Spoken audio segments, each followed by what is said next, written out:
வெளிநாட்டில் வழங்கிய முதல் திராவிட அல்லது தமிழ்ச்சொல் எது தெரியுமா? இப்போ திராவிட மொழிகளினுடைய ஒப்பிலக்கணத்தை எழுதிய கால்டுவெல் அவர்கள் அதற்கான ஒரு விளக்கத்தை கொடுத்திருக்கிறார். தோகை என்ற தமிழ்ச்சொல்லு தான் ஹீப்ரு மொழியில் முதலில் இடம்பெற்றுள்ளது என்று அவர் சொல்லுகிறார். ஹீப்ரு மொழியில் கிமு 600 சாலமனுடைய கலங்கள் வெளிநாடுகளிலிருந்து கொண்டு வந்த வணிகப் பொருட்களை துறைமுகத்தில் வந்து சேர்க்கும் பொழுது அதை குறிக்கும் பட்டியலில் துகி என்னும் பெயர் இருந்திருக்கிறது. அந்த துகி என்ற வார்த்தை தமிழனுடைய தோகை என்ற வார்த்தையிலிருந்து பெற்றிருக்கக்கூடிய ஒரு அற்புதமான சொல். அரசர்களையும் அவர்கால வரலாறுகளையும் வரிசைப்படுத்தி கூறக்கூடிய நூலில் இவ்வாறு இடம்பெற்றிருக்கிறதாக கால்டுவெல் சொல்லுகிறார்.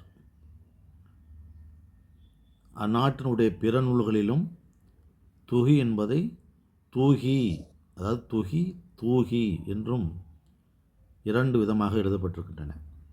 அது தோகை என்ற தமிழ்ச்சொல்லுதான். அந்த தோகை என்ற தமிழ்ச்சொல் மயிலுக்கு இன்னொரு பெயர். பழைய தமிழ் இலக்கியங்களில் தனிப்பெரும் செயல்களில் அந்த சொல்லாடல்கள் பயன்படுத்தப்பட்டிருக்கிறது. தொகை என்ற வேர்ச்சொல்லிலிருந்து தோகை என்ற சொல் பிறந்திருக்க வேண்டும்.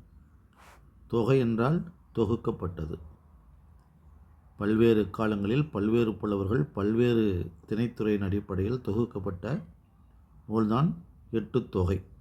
அதேபோல் பல மயில் இறகுகள் வாளினுடைய பின்பகுதியில் தொகுக்கப்பட்டு சேர்க்கப்பட்டு ஒன்றாக காட்சியளிப்பதனால அதுக்கு தொகை என்ற பெயர் வந்திருக்கலாம்.